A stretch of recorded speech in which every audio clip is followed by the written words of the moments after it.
The only way you can take CBS Sports Radio 1140 with you is with the Radio.com app. Download it today and listen to us anytime, anywhere.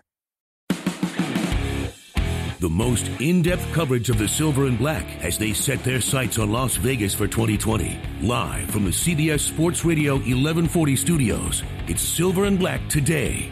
Join the conversation by calling 702-889-5978. Now, here's Scott Gulbransen. All right, good Sunday morning, everybody. It is the 14th of April. You betcha. And we are here to talk Raider football as always. We appreciate you joining us here in Las Vegas at the headquarters of the only Raiders talk show in the city, all Raiders talk show in the city that is, and that is, of course, CBS Sports Radio 1140, the Dollar Loan Center, don'tbebroke.com studios. I am Scott Gulbransen, and I am joined, as always, by my buddies, my friends, most of the times, pals. And that, of course, is Chaz Osborne and Kelly Kreiner, who are sitting with me here in the studio, looking so fresh this Sunday morning. Yeah. Kelly, you there? Okay, I'm here. I'm just he's fresh. I just missed the hat memo. Oh yeah, you did miss the hat memo. And Chaz, show everybody who's watching on video your hat, because I think you're fully it. Where's the camera? Where's the camera? It's right in front of you. But there's the video which shows Chaz fully embracing his Nevada, his Nevadaness, right? Or your proud nature of being a full-time Nevadan and Battleborn. Love it. I'm saving so much money on airfare coming over here. Do you know why Battleborn is on the state seal? No. Oh, come on. Really? You should know this. Well, you're a Nevadan. Nevadan, that's right. Is that how they say it? Not Nevadan. I hate when people say Nevada. Nevada. No, it's not that, guys. It's Nevada. Why is it Battleborn? Battleborn because it became a state during the Civil War. It became a free state during the Civil War. Had to even out them numbers. And not only that, but President Lincoln needed the state to win the Electoral College so he could win re-election during the Civil War. So it kind of had a double reason for being Battleborn. But that's why. So you get a little bit of Nevada history here. We did have an issue with some of the streaming. We are fixing that. So if you're looking to tune in to us on those channels, we'll be up there and running in just a second. So after that intro, nobody's listening to the show anymore. It doesn't matter. He lost half the audience. Yeah. See what happens when I do things a little differently than normal. But anyway, we have a lot to talk about today. And just a reminder, streaming worldwide on the Radio.com app. Here, you can download the Radio.com. If you don't have it, you have to do it. It doesn't matter where you live. You can not only listen to us, but you also have the opportunity to listen to some of the best sports, music, and talk stations in the country. So make sure you download the Radio.com app. And you can always hear this show. And this show is the 52nd week of the show. We'll talk about that a little later. But we've had no bye week. That's right. 52nd week in a row with a show for all of you. And thank you for being there. Also, if you're more visual, you can watch us now up on Facebook and YouTube. We're having some issue with Twitter, so we're not up there right now, but hope to be later. Also, make sure you check out the website that started all, and that, of course, is silverandblacktoday.com. And, you know, there's so much to talk about today as we get closer to the NFL draft. But I wanted to talk with the gang here about what happened this week as well with the Raiders and free agent signings. Again, filling holes, right, guys? Do you think has anything changed before? We're going to talk in depth about the draft later, so we'll keep that kind of on deck, if you will. But is there anything that's changed that has in your guys' mind changed the way the Raiders may draft based on some of these signings we've seen over the last couple of weeks? Last couple of weeks, no. Right. Because I mean, the people they've brought in are basically just a placeholder, or a space filler. You know, you're not going to change the plans you had for the draft just because you got these guys.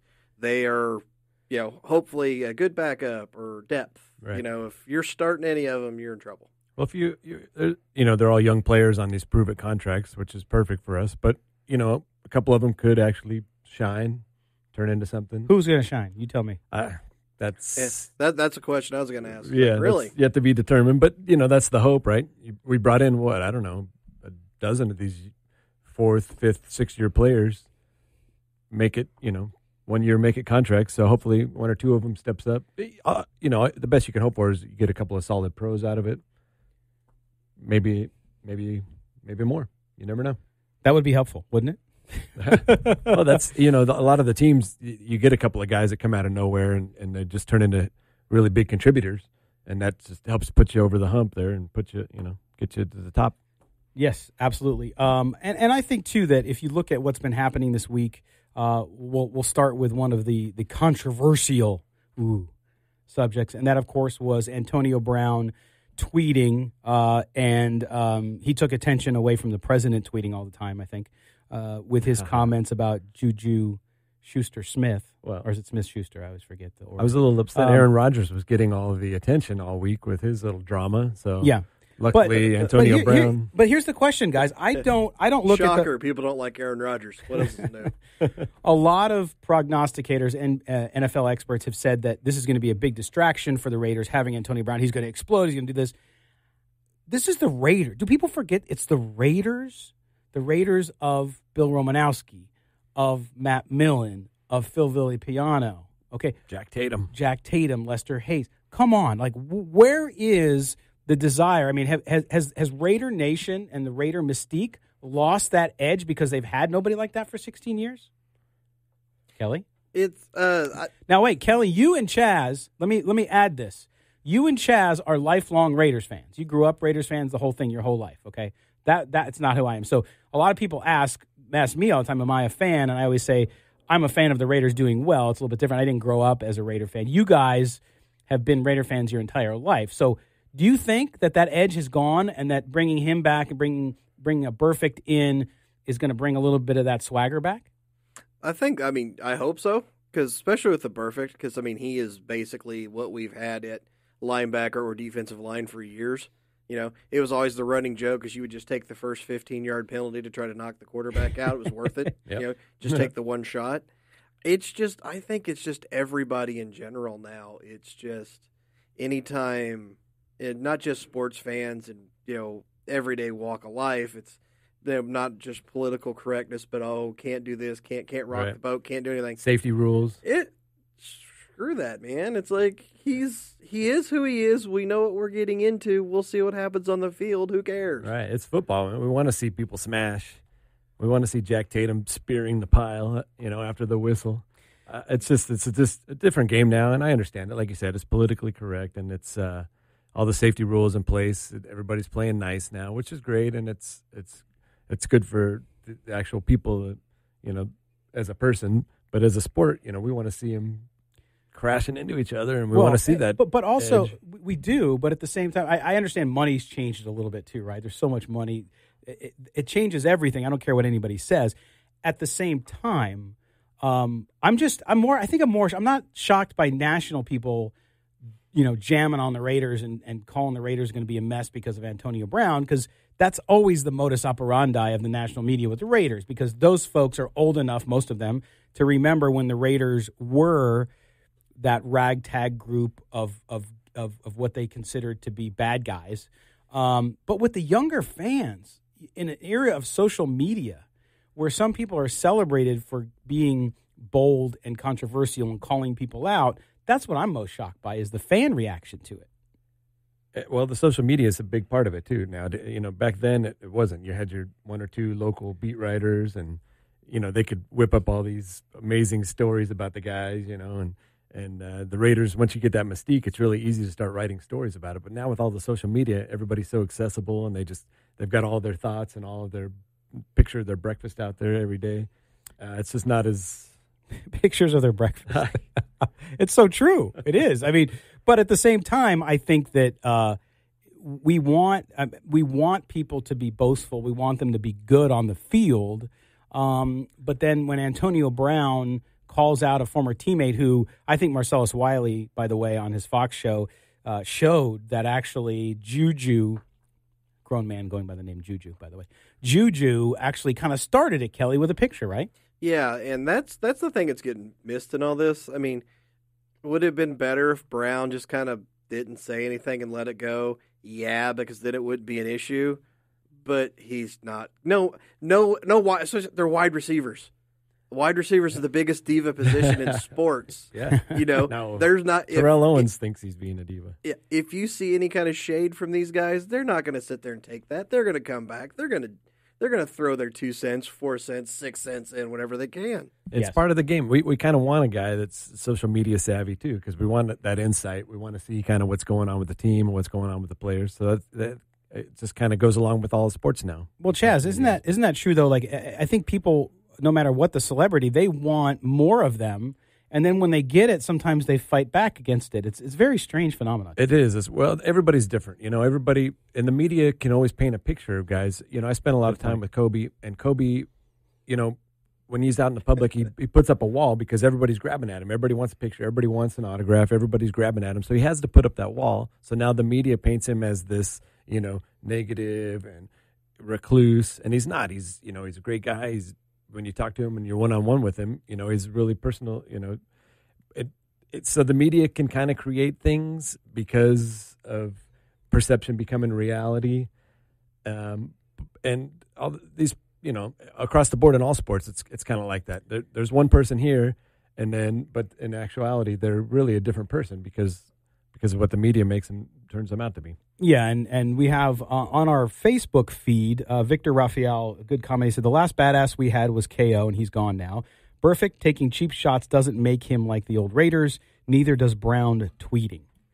And taking cheap shots is exactly what the old Raiders used to do. That's what I'm saying, though. And Victor, I get it, Victor, and I understand what you're saying, but Ted Hendricks and those guys, let me tell you, they'll tell you to your face, and I've talked to them several times here in town, and they tell you, oh, yeah, I used to gouge people's eyes. I used to punch them in the nuts. Yeah, in the pile. Yeah, which you can't pile anymore. So, all right, we're going to step aside here for a quick break. When we come back, we're going to talk about Mike Mayock's press conference, his pre-draft press conference that occurred this week, hear from sound from him, and we'll talk about whether or not there's hints inside about how the Raiders may go in the draft. You're listening to the Silver and Black today here on CBS Sports Radio. Don't go anywhere. The Dodgers host the Milwaukee Brewers today at noon on CBS Sports Radio 1140. Help us talk the Silver and Black. Call us at 702-889-5978. Here's Scott Gulbranson on CBS Sports Radio 1140 AM. Indeed I am, and indeed you are. You're there. You're listening to the Silver and Black today here on CBS Sports Radio 1140. Thanks so much for being with us on our year anniversary. That's right. A year ago today we started the show. We have not had a week off. We don't take bye weeks, right? We're the Raiders. We play hard every week. Now we're actually going to get some time off during this summer, which will be good. But we have a draft ahead, and we can't leave the show for even a bit of time until we talk and go through that with you guys. And appreciate everybody being on the Facebook, Twitter, and YouTube feeds watching us right now live. You can multicast if you want to. Listen to us on the radio. Listen to us on the radio.com app, or listen to us and watch us on the video channel. So there you go. All right, so now we're going to get into, guys, a little chat about Mike Mayock's press conference this week, his pre-draft press conference, and with always this in mind, and that's what Kelly always says, right, which is don't listen to anything anybody says during draft time because it's all lies, correct? Everything's a lie. It's true. So it's the truth. It's the truth. Yeah, there you go. So that's what we're going to talk about because we want to see if we could at least glean some things from what the Raiders general manager Mike Mayock has said. And so we're going to talk about that. One of the questions that comes up, of course, a lot, Mike Mayock went from the broadcast booth, the broadcast studio, where he did this for years and years and years, to a general manager position in the NFL. It doesn't happen very often, right? And when it does, in the past, other times it's happened, it's not turned out well, let's say, when people went from one to the other, although it's also been successful a few times. but we're going to hear from him on what he said when he was asked what's the difference between scouting all 32 teams and now being responsible for not only scouting for one, but also drafting for one and building a team to be successful. And here's what Mayock had to say. Yeah, it's a lot different. I think my old job was to try to be the GM for all 32 teams, and I had a board that was stacked for what I would call league value. Now, wow, there's a lot of clicks just because I went like that. That was really weird. So league value is one thing, and what I used to do in my old job was I'd talk to a bunch of GMs and head coaches the week before the draft. I'd send them my board because they'd want to see it. To them, it was league value, so it was a tool for the teams to use, and it was a way for me to talk about my board where it might have some weaknesses. So now you're just doing it for one team. Now, I still have to be aware, and we're working really hard on understanding what the team needs are and the scenarios are around the league, and I think league value is a way to kind of understand where you might be able to move up or down in the draft. So understanding league value is still a part of it, but understanding what we want to do as Raiders is the biggest piece. League value. We're going to have a draft bingo card, right? Kelly, we were talking about this before the show. Talk about league value, Kelly, for the listeners. And what Mayock said there, we kind of already knew. I mean, you look at things from a different approach. He didn't say anything that we wouldn't expect, right? But talk about league value and what he means by looking at things through that different lens. Well, basically, it's like your big, say your big board. You're not picking where you think people are going to go. You're picking the best players, in your opinion, for each spot. And when he talks about league value, it's an overall view of what everything is without any need. So he's saying, well, the league value of this guy is 12 to 14. I can trade from 4 to 10, and he should still be there. And that's basically if you're looking to trade up or down, that's what it's good for. And like I said, if you with 3 picks, you're trying to figure out, okay, who might be here. The whole league value is kind of where you can place your guys. So-and-so will not be there unless something happens and they fall. So-and-so will be there. So you can kind of plan your boards around what perceived league value is. So, Chaz, now let me ask you this question, because you, as a scout in the NBA, you were part of many, many drafts. You were in the draft room. You saw big boards, albeit NBA. Yep. When you're going into that approach, and you're Mike Mayock, who comes into it all new, how hard is it to integrate and to get familiar with all of that? Now, Mayock has the advantage, right? He was doing it on TV. Yeah, he's been doing it for a long time, so I don't think it's that new to him. Like he said, he's been doing it for all 32 teams, and he's got to put up a board for all 32 teams. So it might be a little easier for him just to have to do it for one team this year. But he wasn't brought in because of his GM. How great he was as a GM. He's never done it before, and we've kind of seen that with other guys that haven't done it before. So, but he was brought in just to nail this draft, these next 2 drafts, because he knows the drafts and he knows the players, and he's going to learn how to be a GM on the fly, which is fine. But he pretty much just said everything I've been talking about the last month or so, as far as the scouting and the draft process. Just getting the best available, and don't reach for need, and stay true to your grades on your draft board. He's not really going out of the lane at all. He's just saying everything that's pretty much everything that he talked about is pretty much every draft, every kind of the way everything goes. But the one thing he did say that I haven't talked about yet is the medical reports, and that's tangible, because we did we as scouts, we would come in about a week and a half before the draft, and we would meet every month, so we already had our board pretty much set up. But then you tweak it a little bit. But about 2 days before the draft, the head athletic trainer would come in and give us the medicals, and there would be, I don't know, a dozen guys with a few things here and there, but there'd be a couple that were pretty major, and now we'd all have to sit back down and kind of reevaluate what we want to do with these guys. We're going to move them down a little bit. Yeah. Is it a career-threatening type of injury that's never been reported before? Is he going to be able to overcome that? So, when he talked about the medicals, that was something that was really major. Yeah, because you need to make sure the investment you're making is worthy. Okay, so now they also asked Mayock about the draft picks, and kind of with having 4, 24, 27, and 35, what might they do with those? And so here's what Mayock said about the draft order for the Raiders. As John keeps telling me, don't mess it up, dude. You know, I took a lot of slings to get you 3 first-round picks. But you know, we laugh about it all the time. But I don't, you know, A, I don't feel any pressure about it. B, I love it and embrace it because it's going to give us an opportunity to continue to try to turn the corner here and become a good football team. And I think what it really gives us is flexibility, and that's what I love about it. Obviously, you know, we can move up, and you got to know what you're trying to do and how you're trying to do it.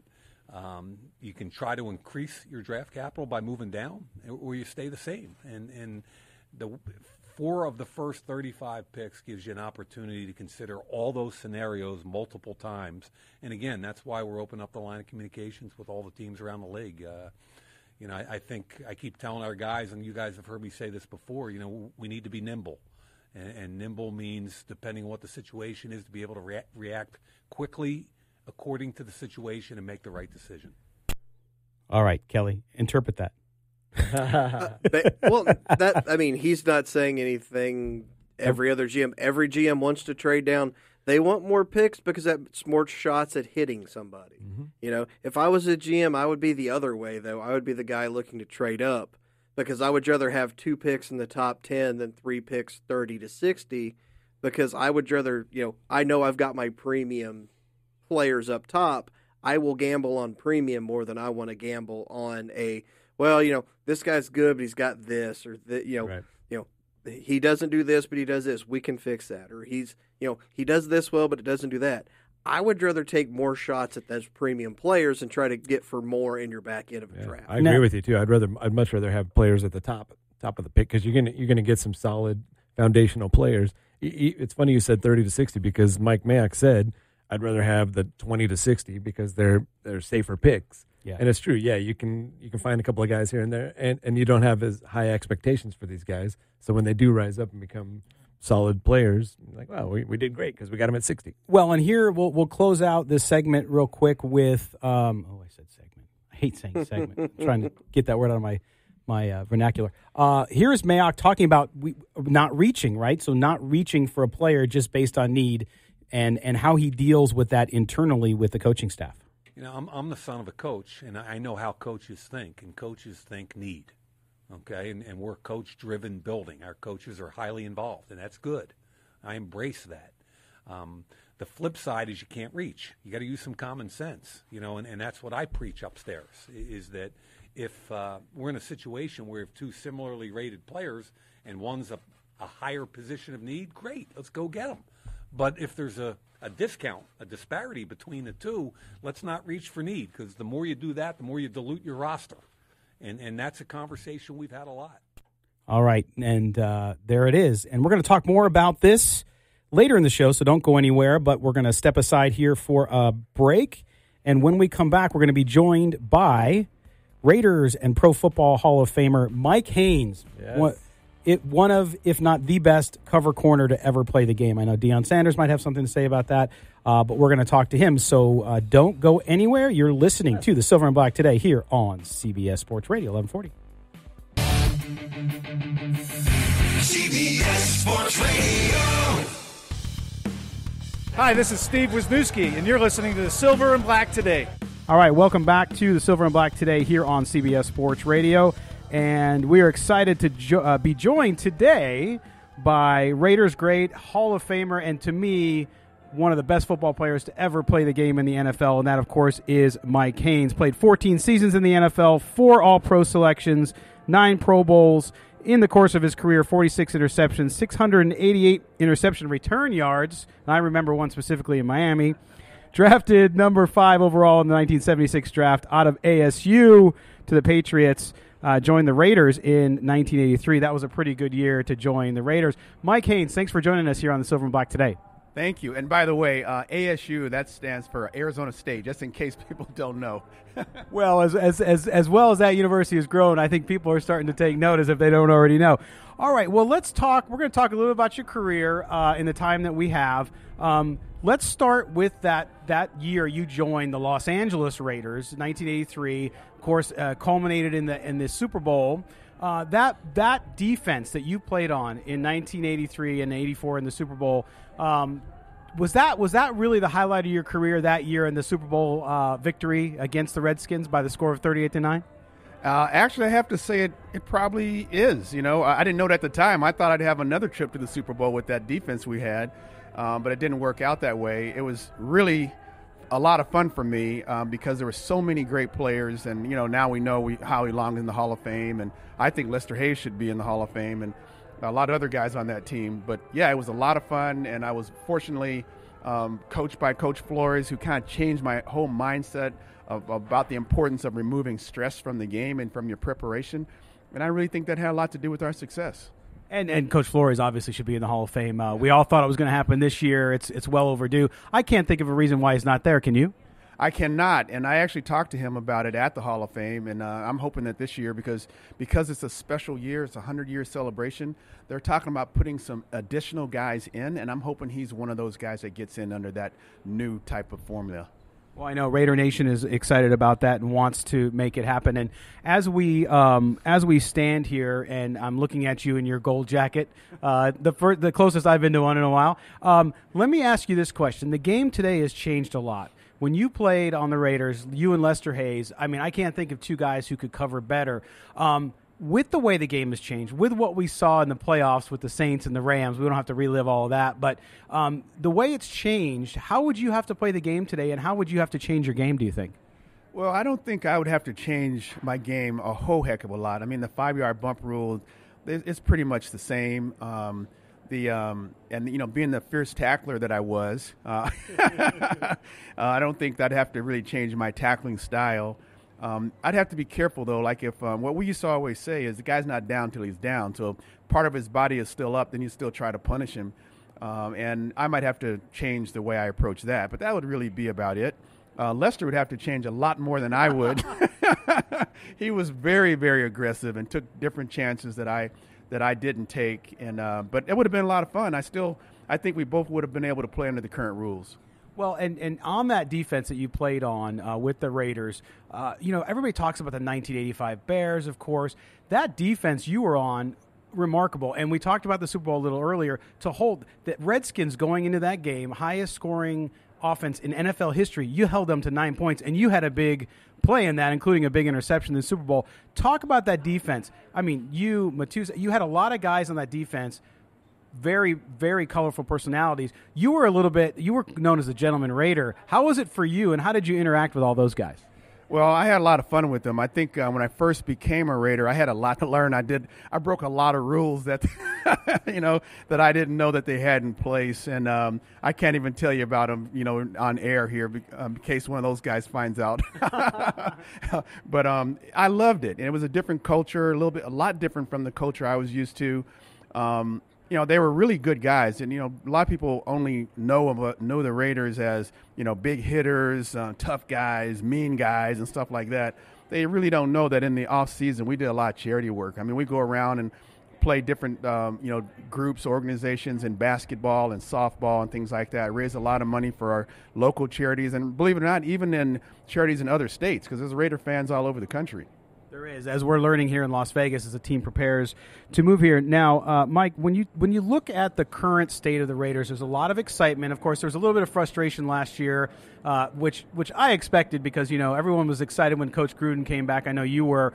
The way they're building it now, though, this is a big year, a big draft. Talk about the excitement around the organization and what you've seen, because I know you're active.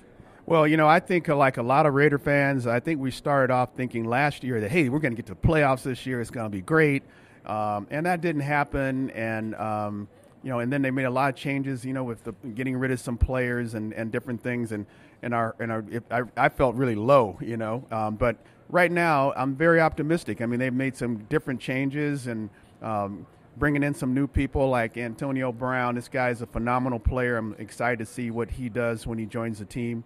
And there's other guys, too, that they're bringing. But I'm a defensive guy, so I always say I want defense. I want to see defensive guys come in, that an Antonio Brown defensive player. That's what I want to see, the guy who makes things happen on that side of the ball, because it's really defense that wins games. But I have to say, right now I'm super optimistic about this season. Well, and the Raiders have addressed some of their needs in the defensive backfield at your old position and at safety. I know you do a lot with younger players. What kind of advice are you giving them now as they're in that building process under Paul Guenther? Well, I haven't really had a chance to talk to the current players at all. But if I did have a chance, I would just tell them that, you cannot approach this game without using your help. And you need to know where your help is on running plays and pass plays. And a great defense is a defense that talks a lot. And so, like I've been to several training camps of teams, Arizona State, we're talking about them. It was the quietest defensive I'd ever seen in my life. And I mentioned that to Herman. And so I've seen the same thing in pro defenses. When the ball is in the air, in our air, the safety was yelling, ball, ball, ball, Mike, ball. If it's a run or a pass, we're yelling run or run, pass, pass, It's just a lot of communication, and that's what it takes to have a great defense. Everybody is thinking exactly the same, and I don't have to turn my head to see if I have a guy coming from my left. I hear him. I'm outside. So I know I can just come in and focus my attention on the guy in front of me, the offensive runner. So, that's what it takes. And so today, when I do talk to guys, I talk to them a little bit about technique, because there's a lot of things that, we learned. And over 14 years, I probably had 9 different position coaches, and all of them were great. And learning a little bit from each one of them. So I have a little bit more information than maybe a typical guy. And so I try to share that. But most of the difference is between the ears. It's what you think and how you approach the game, and being ready for every single thing. There's a lot of guys that don't even really warm up before the game. But if the first play of the game is a deep ball and you're not warmed up, you could, that's a touchdown. So I try to talk to them about, preparation, and really playing for each other, and get them to realize it's not about them; it's about the defense. And for me, it was always about our defense. Our offense, that's out of my control. But I can be in the huddle. I'm in the meetings. I can have an impact on the defense. So that's where my focus was. Well, and with the way the NFL is now, with spread offense all over the place, that's even more important, isn't it? Absolutely, it is. And it's really kind of fun to watch the ball in the air. That so many pass plays. I would love to be playing today. It would be a lot more fun. That's what Cliff Branch says to me, too, when I talk to him. Well, let's also talk a little bit about why we're talking to you a bit today, which is about the Raider Foundation. They're having their Celebrity Swing coming up here at Top Golf on May 8th to benefit a great cause. You talked about how much the Raiders do in the community. For those folks that are in Las Vegas, we have listeners all over the country and all over the world, but here in Las Vegas, I think they don't understand just how involved the Raiders are in their communities and what they do. Talk about your involvement here and what you look to do. Well, the Raiders, the foundation has always been involved with young people. Last year, I think the benefactor of the event was the military, the veterans, Veterans Village, and that's not unusual for the Raiders. It's going to be the veterans, or it's going to be the young people, and this year it's communities in schools. Again, it's young people, and so it's really for kind of people who have lost their way, you might say. When parents don't have money to buy clothes or buy food, or kids are missing school an awful lot and no one really knows why. There'll be a counselor at each one of these schools that are involved in the program, trying to help those families and those kids make sure they have what they need to succeed in school. If it's teaching them how to read or making sure they have books to read. And the Raiders have been great. There's a lady here named Sherry that I've met since I've been here in the last couple of days, and she shared some of the things that the Raiders have done to make sure that these kids have what they need. The Raiders have been great and created this beautiful room where they have everything they could possibly need, and then they've also given them money to do the same type of thing for several other schools in the area. So that's not unusual for the Raiders to do. And it's important, I think, for the public to know that that's what a lot of pro teams do, but the Raiders love doing that. And then you see the guys getting out in the community, and even some of these guys sitting down and reading stories to the kids, making a huge difference. And so I remember how that impacted me as a kid growing up in Los Angeles when the Lakers and the Dodgers would come out and talk to us. Hey, what kind of grades you getting?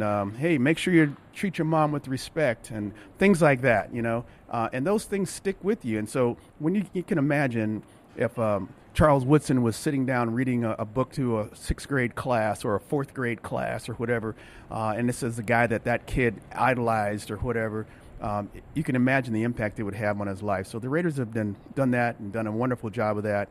And, the team hasn't even moved to Las Vegas yet, and they're already getting entrenched in the community with programs like this.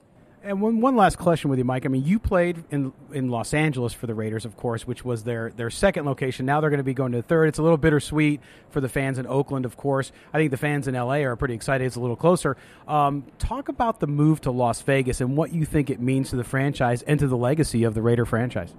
Well, to be totally honest, completely honest, I'm a little worried because, Las Vegas, I'm not sure that the Raiders are going to have a home field advantage because when they're in Los Angeles, when they're in Oakland, of course, you got a lot of fans there, and they all come to the game. And I'm sure they're going to come to the game here too. But when whoever they're playing in another city, those people who normally wouldn't travel with their team they're going to want to come now, and they're going to be here. And their team is going to be buying a lot of tickets. And then you can imagine the football is starting to be a lot more popular around the globe. You can imagine groups in Europe selling tickets to come to Las Vegas, see a Raider game, groups from Asia, groups from Mexico. And so I worry that at least if those people come from these other countries, that they're at least going to be Raider fans. If they're going to be unbiased and sitting in the stadium and just watching the game, that's not going to be cool to me. So I worry about it, but I really think that for football, for pro football, for the NFL, I think it's a great thing. And I think it's going to really help grow a game, increase the fan base, and be a lot more fun for people to watch football. I think pro football, is the 10th most popular sport in the world, and soccer's number one. Well, maybe we can start to move down the list and eventually become number one. All right, Mike Haynes, Hall of Famer Raiders, I appreciate you taking the time today. All right, thank you for having me. All right, we're going to step aside. We'll be back right after this. You're listening to Silver and Black today here on CBS Sports Radio 1140. The Dodgers host the Milwaukee Brewers today at noon on CBS Sports Radio 1140. The only way to take Silver and Black today with you is with the radio.com app. Download it today and search CBS Sports Radio 1140 in Las Vegas and listen to us anytime, anywhere. All right, now we're joined by Sherry Ward of Communities in School Nevada. They are the beneficiary of the big Raiders celebrity swing event at Topgolf on May 8th. Sherry, thanks for joining us here on the Silver and Black today. Thank you. We're happy to be here. Okay, so let's give people background on your organization. There's so many great things happening in our community and organizations who are helping folks. The Raiders, of course, coming into this community as a pro franchise want to do that. Talk about Communities in School and what you do and what your mission is. So we are part of a national organization that has been around for over 40 years and leading dropout prevention program that both keeps kids in school and gets them to graduation. And we do that by putting full-time people in the school, so like either one or two, depending on the size of the school, to find out what's keeping the kids from being successful and what can we do. And our full-time person there, it's all about building that one-on-one relationship with the kids and really find out what's going on and what the needs are and providing those needs. Even as far as having resource rooms with clothing, emergent food, school supplies, hygiene products. Whatever the need is, we're there for that. And, of course, in Southern Nevada, education, there's a lot of issues. It's one of the biggest challenges our community faces and frankly, one of the things that's probably going to limit where we can go as a community and keeping kids in school so that they can get out of school, get the skills they need to provide for themselves and have a good life. Talk about that overall and the piece that you play in that with other organizations who are trying to make sure education improves in our city. So we believe that there's just a lot of things that can hinder the kids, and so we're in schools that have high poverty, high need, and we we do assessment, see what their needs are, who's already there, and then bring community partners to the school, and we work with them. That's why we have the resource rooms, and that's why, say, a child, maybe what's wrong is they can't see, so you bring eye care for kids. It's that they could be homeless. There's over 15,000 homeless kids in our schools. And so it's finding all of those, or maybe it's finding a lot of them. I've just heard stories lately. They get to a point where they're not motivated. They don't see the future for them. And by building that one relationship, we can work with them and we can find what will motivate them and work with them on a day-to-day basis to then they do want to come to school and they do want to change. That's awesome. And for what does it mean for you to have an organization like the Raiders and the Raiders Foundation to prevent or to come up with an event like this that's so high profile with a lot of celebrities that can bring in donors that can really help? What is that going to mean for you and for you over the next year?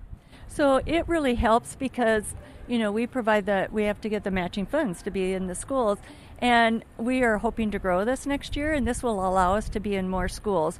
But even before this, they partnered with us this fall, did a resource room at Robert Taylor. We just went into our first Henderson school that's really a high-need school, and they outfitted it with the clothing and all of that stuff, and then gave us a check to do that in about 6 other schools.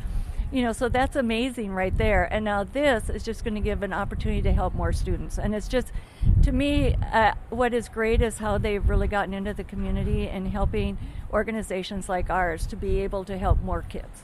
That's amazing. And Sherry, for those folks out there listening who would like to know more about your organization, perhaps donate to your organization or be involved in whatever way they can, how do they reach you? They can get on our website at cisnevada.org, and everything will be there. You can donate now. All right, and of course they can contact the Raider Foundation and be a part of this event, right? That's right, on their Raider Foundation, that you can get on there too and do the same thing. And it would be great if people can come out and support this event. It's amazing. Yeah, RaiderFoundation.org, they can do that. Sherry Ward, thank you so much for joining us on the Silver and Black today. Thank you so much. All right, that was an interview with Sherry Ward from the nonprofit Community in Schools of Southern Nevada.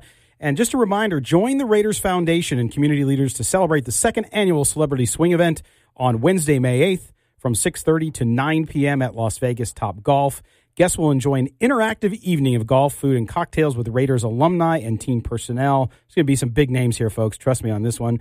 Hosted by the Raiders Foundation, Celebrity Swing will benefit the said Community in Schools of Southern Nevada. To commit today or to learn more about the Raiders Foundation Celebrity Swing with sponsorship opportunities, please visit RaidersFoundation.org. Raiders Foundation doing huge things here in our community. And it's, guys, that's the thing. I think when people, especially people who were perhaps against the stadium at first or still are, I think they don't realize just how much NFL teams, because of their reach, because of the ability for them to use celebrity and the players and all that stuff, I don't think that they realize, those communities realize how much the Raiders are going to do here. We've talked about this for months on this show, but this is just another example. Yeah, you got a good point there, because most people, anytime you have like a franchise or a stadium type thing, if you're not a sports fan, you're like, what does this do for me? Right, exactly. And you don't look big picture. What does it do for the city? What does it do for everybody else? It's going to be a big thing for everybody in town, not just sports fans. Yeah, and Chaz, we have about 45 seconds left, but when you were with the Lakers, talk about when those guys went out real quick in the community, everybody loved to do that, didn't they? It was a part of who you are. For the most part, yeah. And Mike Haynes had a great point. When he was a kid and they came to him, you could just see all the kids light up when these guys walk in the room. It just gives them something they're going to hold on to for the rest of their life. All right. Well, we're going to step aside here for a break. Top of the hour. When we come back, we're going to talk about Raiders draft, mock drafts, and we're going to argue and have some fun with that one. You're listening to the Silver and Black today here on CBS Sports Radio, 1140 AM.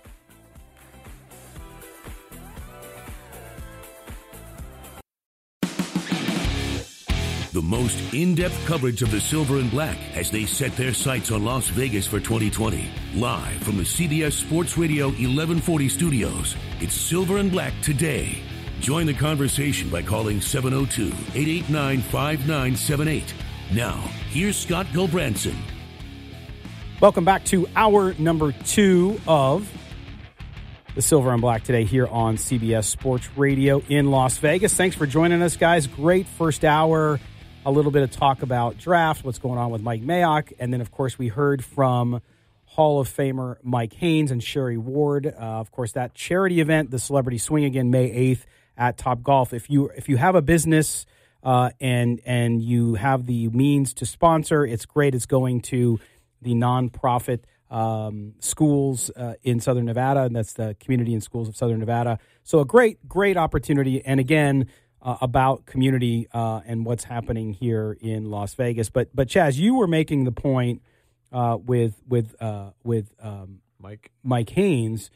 Great, by the way, just a great guy. I mean, fantastic interview. Yeah. Really a joy to be around. But talk about Haynes and kind of all of that. And well, it's funny, he talks about the kids.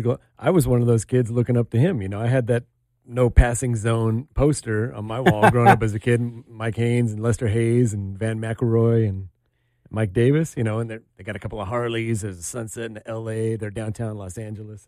And so he was one of the guys I looked up to as a kid. And to come full circle and just to hear him talk about, the community work and how great all the things he's doing. The one thing he was talking about was the home field advantage for I Las disagreed Vegas. with him on that one. Yeah. I mean, we were talking about that in the studio. I know that the Golden Knights, they were doing something where you weren't allowed to sell your tickets, but I don't think the Raiders are doing that. And I know the Raider fans are going to show up, but every other team, when the schedule comes out, they're going to kind of circle on the calendar, hey, we're taking a trip to Las Vegas to go see, da-da-da. Well, and also I think the difference is, as our good friend Ed Marshall up in Alaska, who listens to us on the radio.com app, he pointed out that the tickets, too, it's a little bit different because the tickets are not going to be, Raider fans have tickets. They're going to come to the games. It's not like they're not going to come to the games. And to me, you also get, it's not like the hockey team here in town who holds your tickets hostage from you. Right. You have to sell them through their system so they can track how many you sell. The Raiders, you're going to get your tickets. You're going to get physical tickets and digital tickets. So, guys, you're going to be able to do what you want. And again, and people forget because the Knights are so special to this city as they should be. And I'm a big fan too. They are the NHL though. Remember, the NHL is the fifth sport in the country. The NFL is number one. And so the NFL tends to do things a little differently and better. And I think the ticketing thing is a perfect example, Kelly. Yeah, that's one thing. If you're a season ticket holder, I don't care if it's, the 10 games with the NFL package, the 41 with like hockey, and there are going to be games you can't go to. Right. There might be a game where you can sell that ticket to pay for half your season tickets. People have to do that to be able to afford tickets nowadays because the expense in the game is not just the ticket; it's once you get to the game. Right. It's so expensive to take a family to a game anymore. No one's going to preseason games because why would you? You know. But say that, like I said, say there's one or two big games here, you can sell those and pay for the rest of your package. That ensures those people are buying tickets again next year. Yeah. But I also think that the difference here, and I think the mistake that and a telling issue with the way the hockey team here has handled it, right, is the fact that they are actually concerned that people will sell their tickets and they will lose their home ice advantage.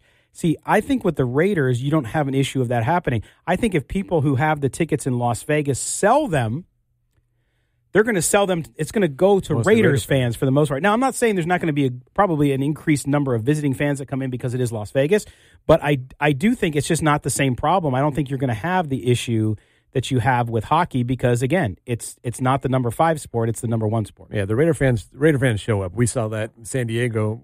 For 20 years I was going to that game in San Diego, and it was 60, 70, sometimes 80% Raider fans at a San Diego home game. And I went to a handful of other Charger games with, whoever they were playing, the Bears and the Dolphins, and it was like 50-50 every time. So, the Charger fans are kind of fair weather. There's plenty of other things to do in San Diego, but the Raider fans show up. And they're going to show up in Vegas. They always did. In fact, so much so that they stopped Chargers fans from selling their tickets for Raider games or buying them. You had to buy 3 games. You had to buy a 3-game package just to get the Raider. Which I thought was also chicken, you know what. By the way, Victor on Facebook, I got to say this just because it's funny. And I have to clean it up, Victor. Even though you wrote it kind of clean, Victor is calling Mike Mayock. He gave him a nickname. He called him, and I'll clean this up for radio. He called him Big Rooster. There's another roost for Rooster, if you guys catch my drift. Big Rooster Mayock, which is pretty funny because it rhymes and I like it. Anyway, all Hope so. Hopefully we're calling him that in a couple of weeks. Yes, but also, but again, thanks to Sherry Ward, too, from Communities and Schools for doing that. Also, speaking of communities and schools, we also have a report here from our own engineer and correspondent, David Stepanian, who talked to some folks at UNLV. David is a UNLV graduate, of course, and he claims it. Graduate. He claims it. But we talked to him. He talked to folks because the Raiders are actually dipping into the UNLV talent pool. What? They have a talent pool? Yeah, and not in the sports, not football academically. wise, not football wise. But anyway, David has a report here about how the Raiders and UNLV are working together and hiring students. In 2020, when the Raiders move to the near $2 billion stadium on Russell Road, they're going to have a roommate. It won't be an MLB team this time. It'll be UNLV Rebel football. And what better way to welcome their partnership with the school than by hiring students out of UNLV to come work for the team? Current student Marcos Santander is an editor for videos on the Raiders YouTube channel. It's giving us students opportunity to get experience with a professional football team. Not a lot of cities can say, or not a lot of students can say, that a professional football team is looking for help from students. I mean, you have to go through meeting people and networking, and it's just a really long process. And the fact that they're doing this for students, it's just amazing. It just comes to show what type of organization they are. Not everyone who currently works for the team up in the Bay Area will be relocating to Vegas, so naturally the team set its sights on getting Las Vegas locals to become a part of the team. The show, From the Ground Up, which follows the construction of the new stadium, is mostly filmed and edited by UNLV students such as Casey Carpenter. Yeah, so the first time I got a chance to go on site, I believe it was like around September of last year, and that was when they just started putting up the rakers that hold the stands. And so hardly any steel was up at this point. It was just like a little tiny bowl before it had any huge steel trusses holding anything up. And so I got to do a night shoot and a morning shoot and cover this stuff, and then go back to the edit bay and actually start putting some of that together, which was really cool to do. So yeah, it's an amazing opportunity, and I'm grateful that I actually was at UNLV at the right time doing this. I was doing it just to help, so like I consider myself very lucky. Right place, right time, right? The Raiders and UNLV will both begin play at the new Las Vegas Stadium in August of 2020. For Silver and Black Today, I'm David Stepanian. All right, David, with a nice piece there. Again, the Raiders making more impact in the community, helping college students get experience and maybe even get a job with an NFL team. I mean, that's incredible. When I went to UNLV, we didn't have a professional team. We had a bunch of crappy little things that happened, but that was it. So, David, real quick on this one, tell us a little bit about, how is it received well on campus, and how is the opportunity really helping folks there in the UNLV program? Oh, I think it's awesome. Students are definitely excited. I mean, they get to put something like that on their resume. I mean, an NFL team, it's great. Students are excited.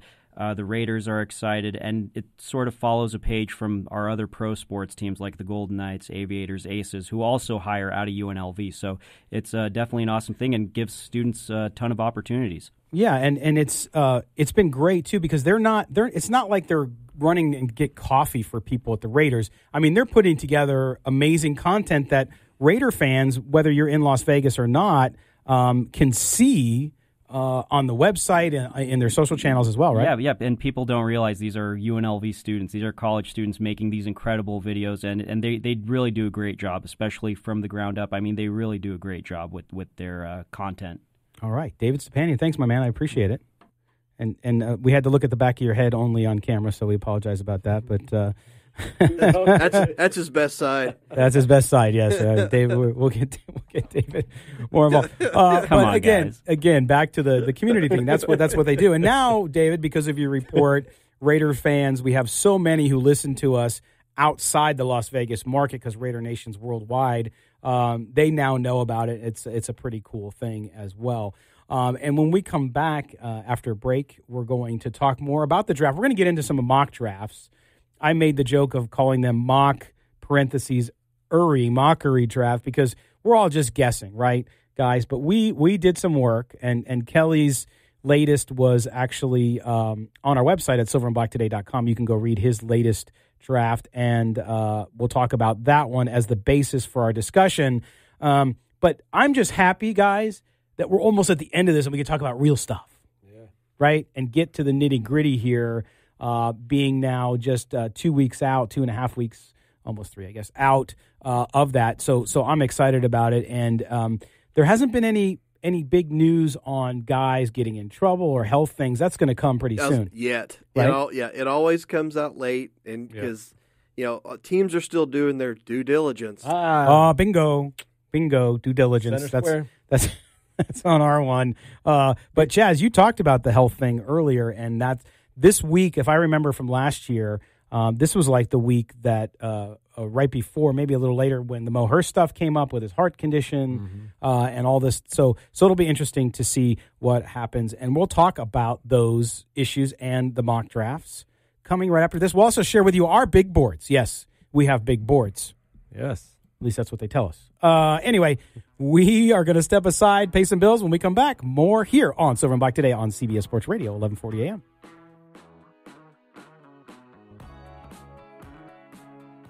I love learning something new every day. We try to teach here. We try to teach people things. But anyway, thanks for being with us, as always. And now we're going to get into some draft talk, some more draft talk, and look at what the Raiders may do. Of course, we're all just guessing, folks. I don't care if you're the most seasoned and grizzled veteran reporter out there, if you work for the biggest publication in the world, or you work for a fan site. We're all just guessing based on the information we have. But we wanted to go over some of the picks. And Kelly, this is a little bit your baby, only because you wrote a piece this week on Silver and Black Today with your latest mock draft. Now, you did one very early, and like you said, you don't do one every week like some folks do. You're trying to be selective and not just write something to write something. So you did one this time where you kind of updated it. Some things changed. There were some surprises. But just to review, because I want to get to a couple of the selections you have here. Of course, at 4 you had Josh Allen, right, with their first pick. Noah Fant at 24. I think he'll be gone. DeAndre Baker at 27, and Reisner at 35. Talk a little bit about your reasoning and how you see this setting up, and why in your draft, based on what might happen, why you got to this point. Well, at 4, Allen is just which of the top guys falls to 4. And that's, as long as Kyler Murray still goes 1, in my opinion, the Raiders take whoever falls between Bosa, Allen, and Williams. They made like in this one we got Allen, which edge is the the bigger need, so to speak.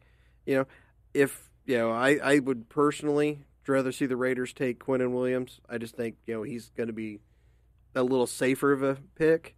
Noah Fant at 24, they definitely need a tight end. Luke Wilson's not really doing anything for me. So you get a guy, explosive, not going to do you a ton in the, in run blocking or, pass blocking, but he's more of that kind of split out tight end. That's going to be your big pass catcher. DeAndre Baker, corner. You put him on the side of Conley, I think that really sets up, your secondary. It's he's starting to fall a little bit for attitude issues.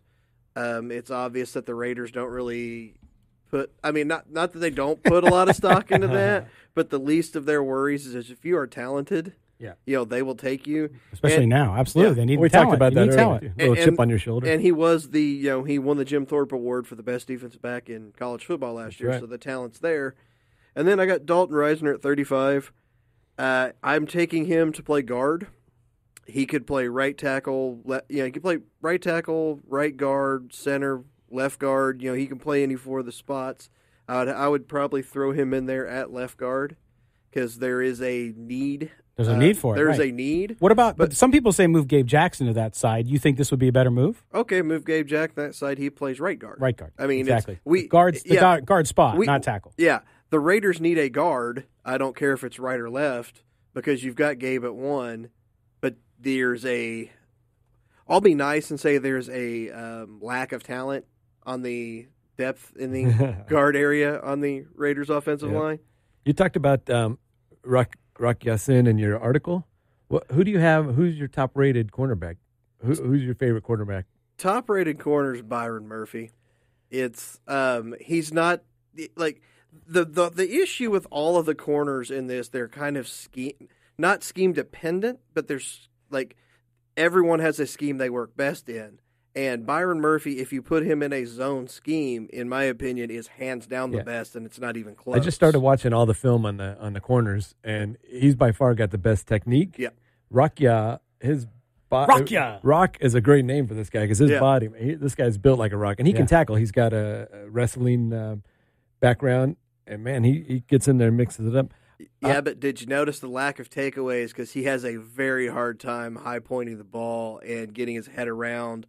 Doesn't have top end speed, so when he gets beat, he panics, and you're going to see a lot of flags from him in the pros. Yeah, well, my favorite, the guy you just talked about, was DeAndre Baker. He was probably after watching all the film, I put him a little bit ahead of Byron Murphy just because of the size. Byron Murphy's a little undersized. I didn't know if he had like that long term speed we talk about. Like once a receiver gets going, his motor starts. I feel like Byron just couldn't keep up. That's one of the reasons that. I think he's best in a zone, but also the way he played at Washington, it was, he's fast. He's smooth. He's fast enough because his footwork's good enough, and he's smart. Like he's the best at diagnosing what's coming, so he can make up for the lack of top end speed. Yeah, no, he was really smooth to watch. I mean, it looked seamless going down there. But few intangibles, undersized, it's going to happen. And then Greedy Williams, same thing, long, athletic. If he hits his ceiling, he's the best. But he didn't like a tackle. Well, I was gonna say he's a buffet tackler, man. He picks and chooses when he wants to do it. Yeah. A buffet, yeah. And he's waiting for extra prime rib.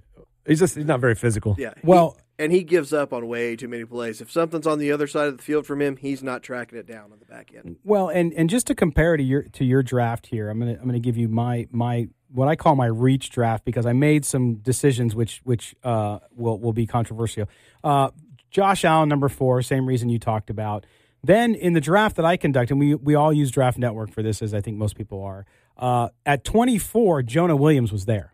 And I thought Jonah Williams, again, knowing that the help you need at offensive line, to me, that just made all the sense in the world. And I'm a huge fan and proponent of Williams and think that he would be an amazing addition to really any team. 27, I have a guy here that you took later, right, which is Josh Jacobs. I took him at 27. You had him at 106. Yeah, which a little bit of a disparity there between how you looked at him and I did. And I even admitted in the story that that's not happening. I mean, unless there's a big medical red flag that comes out on Josh Jacobs, there is zero chance he falls to 106.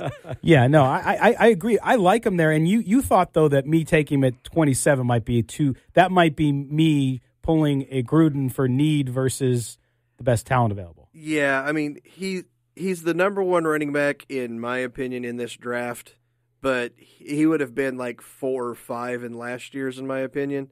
This is just a real weak running back class. I don't think you should take. I mean, just because he's the best in the class doesn't mean he's going to be the best pick to take. I would rather go in the 4th, 5th, 6th range to where you're going to be able to find somebody that's not quite as dynamic as him, but just for the value on the pick, you're going to get enough out of that to where you're not spending a 1st or 2nd round pick when, in my opinion, the defense needs more work than the offense. No doubt. And just to compare it to, and we'll get to, Chaz, some of your picks too. At 35, I had a guy who our senior NFL writer, columnist, Hayden Nadolny, loves and messaged me about a few times a couple weeks ago, is LJ Collier, who's an edge out of TCU. I had him at 35. And then at 106, where you picked Josh Jacobs, my guy, who I'm a fan of, is going to take some time for development. I'll add that caveat, but I think would be a great pickup for the Raiders at tight end as Kahale Warring out of San Diego State. Didn't play a lot, but when he did, he flashed brilliance, and a guy that at 106, if he's there, I would grab in a heartbeat. He might be there, he might not, because, I mean, he is one of those guys that's starting to really kind of creep up the draft boards because you're seeing some of the other tight ends that were up there that are just falling off now. So yeah, if he's there at 104, grabbing him would be great because yeah, like I said, I took Fant in the first. Wasn't super excited about that, but there is a definite need at tight end in this offense. You don't need to draft a tight end. You just convert one of these basketball players. Now, Chaz, what about you with your drafts? What did you have any differences from what we talked about here as far as in those first 5 picks? No, well, Kyler Murray was available when I was picking. So. Raider Nation. Here he is, so Chaz Osborne. No. My name's Chaz Osborne. I'm a Derek Carr apologist. That's what they say on Twitter, at least. I picked Kyler Murray because you have to. I figure I'd trade him down to New York or somebody and get their first rounder and second rounder. And okay, so as you're saying as trade bait, if in that situation you wouldn't be taking him as a player you're going to keep, but as someone you're going to use for a chip. Right, absolutely. And then when we got down to the second pick, I had Christian Wilkins, and I only saw the the national championship game, but this guy, he was just like so disciplined. He's not a game. I mean, he is a game changer, but he wasn't. He didn't just pop out at you. But he just stayed in his lane. He just did exactly, what he was supposed to do, and he was so nimble for a big and his footwork. Like he could move. There's a big divide from what I'm hearing on people love him or they're not too excited about him because he's going to be a great run stuffer, great in the middle. Right. They're just not sure how much of a pass rush you're going to get out of him. And everybody's freaked out. You can't take a defensive tackle that can't rush the passer anymore. No. Well, and we're gonna talk a little more about this. We have Kelly's Corner coming up next, but I'm sure once we get past, and Kelly's got a good one today too. But we'll finish up our talk on the draft, share a little bit on our big boards after we pay some bills. We'll be back right here on the Silver and Black today on CBS Sports Radio. Love.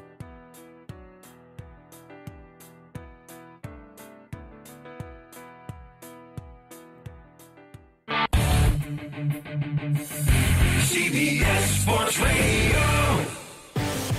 This is Silver and Black Today, live on CBS Sports Radio 1140. Here's your host, Scott Gulbranson. Happy Sunday, everybody. Welcome back to Silver and Black Today as we are down the stretch for those horse racing fans out there. I grew up, and Chaz and I grew up next to Del Mar, which was always a good time.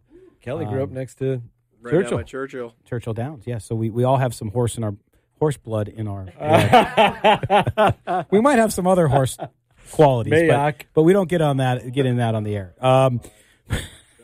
Big horse Mayock. David Sapana, our engineer, is just mortified. But thanks for being with us back here. We're going to get back to talking about Raider football, and also this part of the show is the part we turn over to Kelly, because Kelly has a very special knack for, as he calls it, being a realist. Right? Yep. Realist. And so we're gonna hear from Kelly here in Kelly's Corner. Take it away, buddy. Yeah, I'm gonna be old man. Get off my lawn here for a second. But Amir Johnson got fined by the 76ers for using his cell phone on the bench during a basketball game. Wow. And I'm watching this thinking, good Lord. I mean, you can't you can't even go through a game. You're sitting there. You're favored to win this playoff series. Yeah. You're losing game 1 at home, and you're getting just housed, and you're just sitting there on your phone. And then about a week. Who does that? I mean, you're working, right? You're a professional at what you do, and you're on your cell phone. He's a professional. You guys can do whatever you want because no one's worried about you guys. But then a couple weeks ago, Cliff Kingsbury mentions about how at Texas Tech, he would actually have cell phone breaks for his players during meetings. Cell phone breaks? Yeah. So basically, kids are growing up, can't be away from their phone long enough to do a meeting, do your job, or do anything like that. And instead of trying to, I don't know, break them of that and maybe be kind of professional, you're caving into it and allowing them to be like, yeah, I know you can't, I know you don't have the mind, you don't have the capacity to go an hour without looking at your phone. So every 30 or 45 minutes, I'll give you a 15-minute phone break instead of, I don't know, trying to be a professional football player.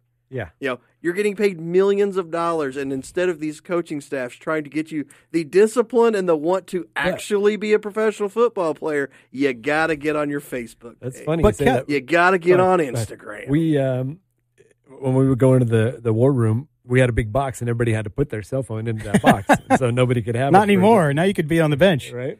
That's crazy. Well, I get that. I get that in a draft room because last thing you want, because every draft room has leaks because one guy wants to feel like he's important to the local beat writer. Yeah. That's how all that stuff get. You were that guy. Yeah. Well, there was an article about that, and somebody wrote in the article after talking with a Laker scout, and so the general manager saw that, immediately said, "All right, well," and he was loose lips, sink ships kind of guy. Yeah. So you don't talk to anybody. We never. And I didn't want to talk to the media anyway. And now here I am as a part of the media. So everybody Quote, unquote. We're on the Alleged. we're on the fringe of that. We're not right there yet. Alleged media. So But- everybody putting their cell phone in the box. It just seemed funny, But I mean, but nowadays, no. Hey, you can't expect somebody to do their job without having time Social to be media, on their phone. man. You get social media influencers. But it's also a microcosm of everything in society. You look at parents, being a parent of kids, I watch how parents just pawn off their kids. They give them a device, go in the corner, leave me alone type of thing. Sure. And I think giving in to this entitlement attitude really is now permeating into, as these kids have grown into men, now making millions of dollars. They've been given everything from a perspective of at the sport. And so now they're just being ridiculous in allowing this. And I get it. It's a different time. We age, our generations were different. And so you have to adapt. No question. I know a lot of coaches, and they do have to adapt based on how kids are. But I think almost every ailment we have in society goes back to parenting. And I think this is another example. And so now coaches I blame you parents. That's right. Not well. Those of us who don't parent, I happen to parent. Not perfect, make plenty of mistakes, but just crazy. Kelly's Corner. I love it, man. Good stuff. Okay, so now let's get back to a little bit of the draft talk, guys. We were going through some of our mock drafts. And Kelly, also up on silverandblacktoday.com, you wrote about this week about 4 off-the-radar draft prospects Raider fans should know. Josh Jacobs, who we talked about a little bit ad nauseum earlier at running back Alabama. And Chaz mentioned Rock Ya-Sin, best name in the draft, at cornerback out of Temple. Kelly, talk about him and why you think he may be off the radar for fans when he actually should be somebody that everyone should be paying attention to. Well, coming from Temple, not on national TV a lot of people, probably haven't seen him play. Being at a cornerback position, it's a lot easier for those guys to get overlooked because unless you're making some big pick six or a big play in a big game, you don't see those highlights on TV. You don't really hear about them. And he came. He's kind of like a late riser. Only 1 year at Temple. I was going to say, he transferred in from. It wasn't Presbyterian. I was trying to think of the name. Yeah, he transferred in and had the 1 year.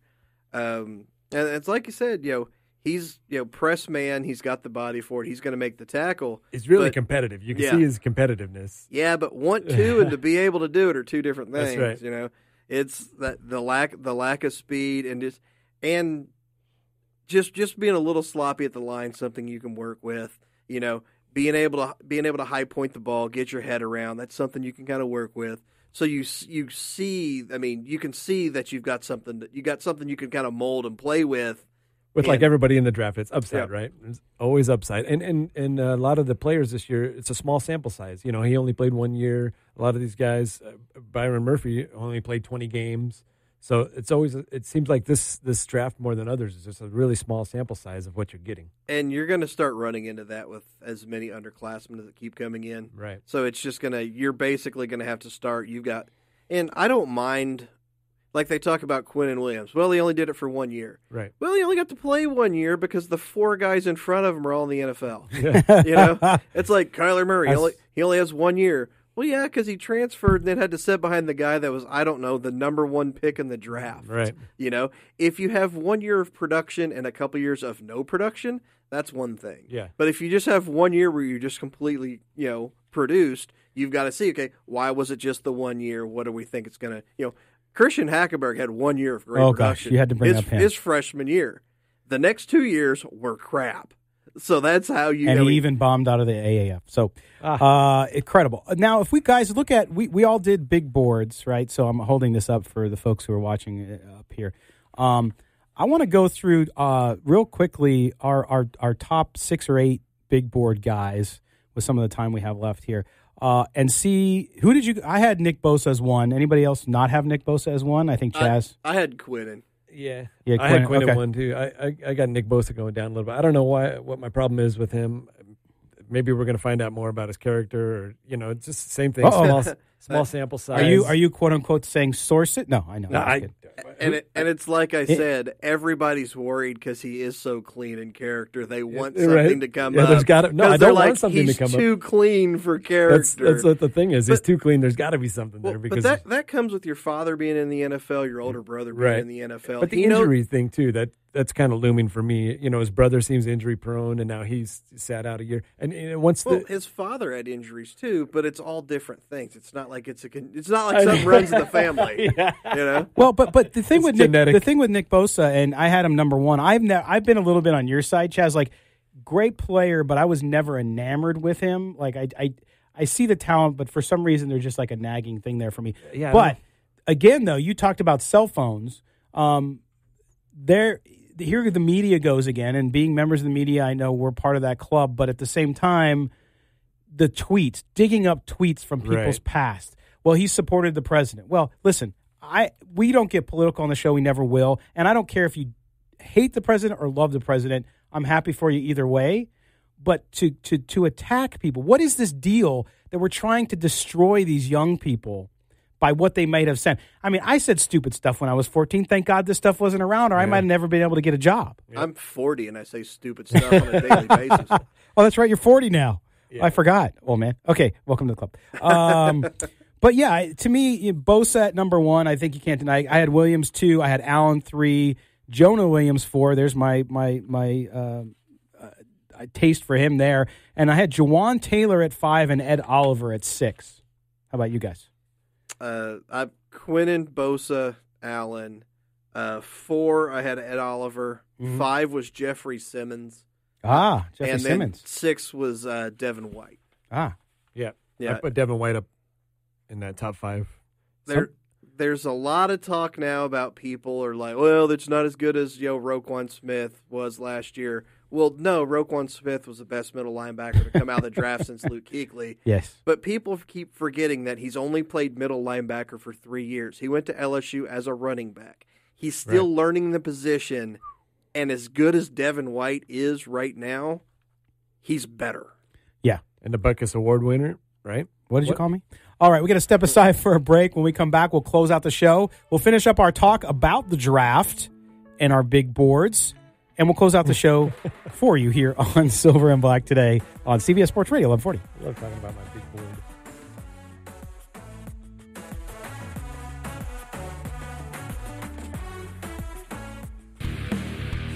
Help us talk the Silver and Black.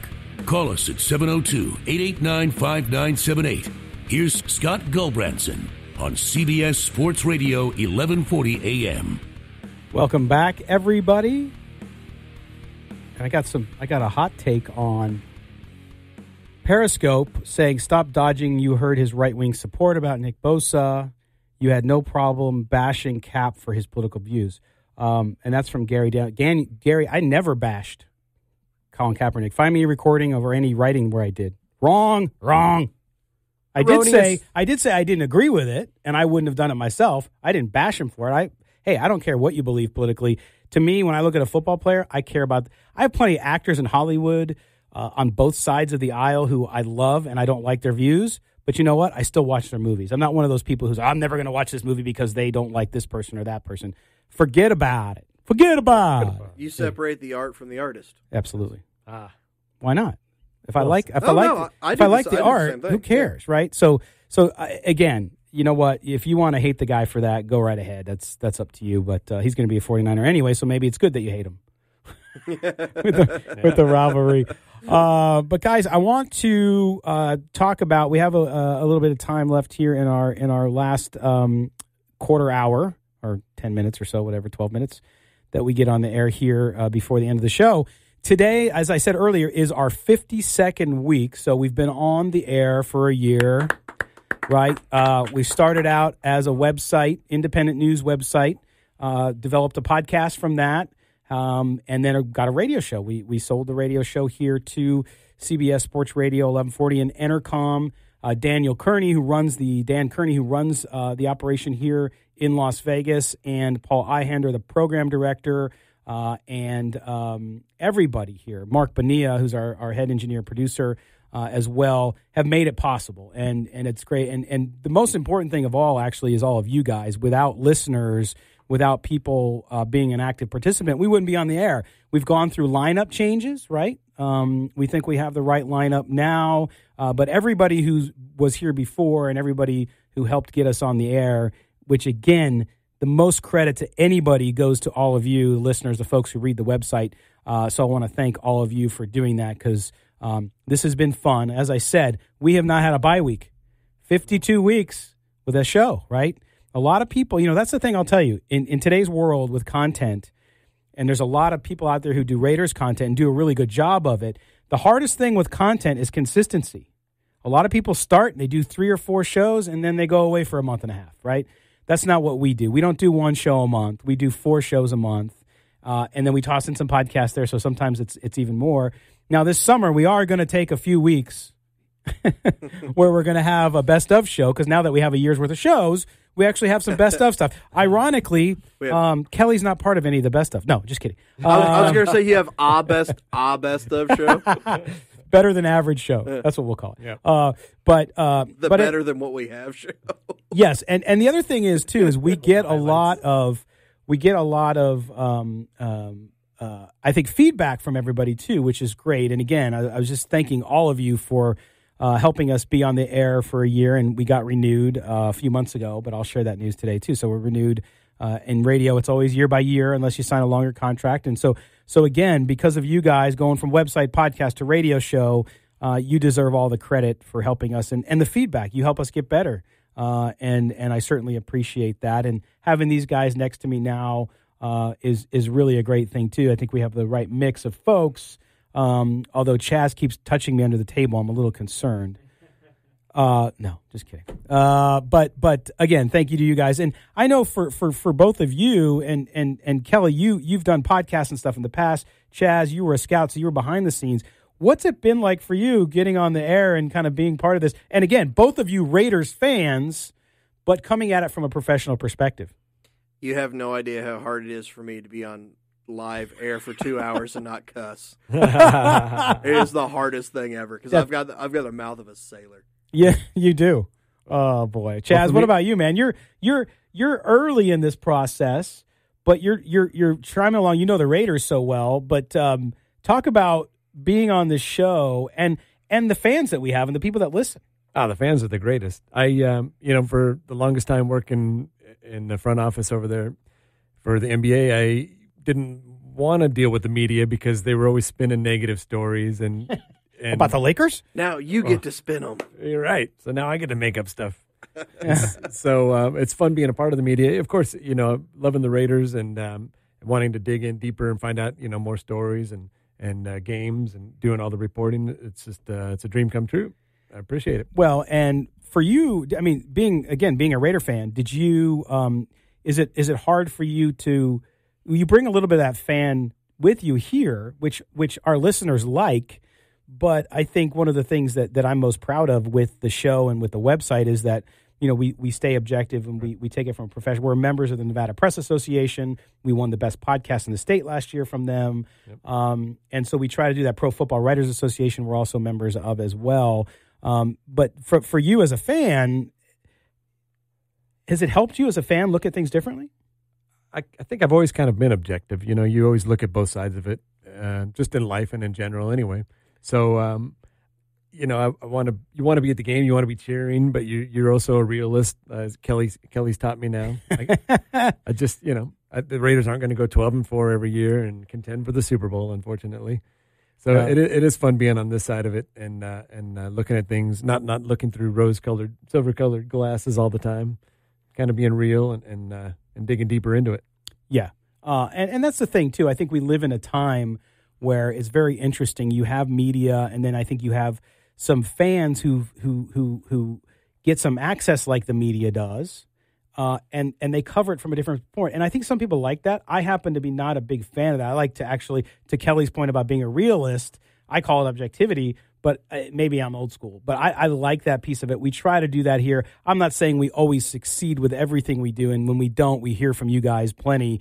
But I certainly appreciate that, and I appreciate you guys being along for the ride. We got a busy couple weeks with the draft coming up. We're going to have a special draft show here on CBS Sports Radio 1140. We'll tell you about that very soon. Chaz is doing a story this week on draft parties, draft watching parties in Las Vegas for those of you coming. And I think the first one's the one at your house, right? You're putting that one in with your address? Till the beers run out, and then we just roll on to the next. But we're going to do that, too. So I want to say, Kelly, Chaz, thanks for being along the journey and for completing the team here. And we'll talk to you guys next week. Thank you, man. We will have an Easter show next week. And David, I think you at the end. Just be quiet. These entitled millennials. Anyway, want to thank Lotus. He's been on his phone the whole time. Yes, we've been on the air. I want to thank David Stepanian, our engineer and correspondent. For Kelly Kreiner, for Chaz Osborne. We sign off, but we never say goodbye, Raider Nation. Thanks for listening. We'll talk to you next week here. Same bat channel, same bat time on the Silver and Black today. Thank you so much for joining us, and thank you for a year on the air. Take care, everybody.